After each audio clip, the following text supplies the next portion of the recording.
প্রিয় গাইস, আমি আপনাদের সামনে আরো একটা ভিডিও নিয়ে আসছি।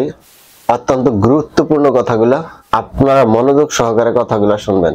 বাংলাদেশের জন্য আরো বড় একটা দুঃসংবাদ। দেখেন, সেই 2009 সালের মতো আবারও বিডিআর বিদ্রোহের মতো কোনো অপ্রীতিকর ঘটনা বাংলাদেশে ঘটে যেতে পারে। তাই সবাইকে সচেতন থাকতে হবে।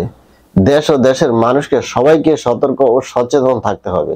দেখেন, এই 25 সালটা বাংলাদেশের জন্য অত্যন্ত কঠিন একটা সময়। এই সময় দেশ ও দেশের বাহিরে দুই প্রান্ত থেকেই মানুষ অনেক সংখ্যক ষড়যন্ত্র করবে।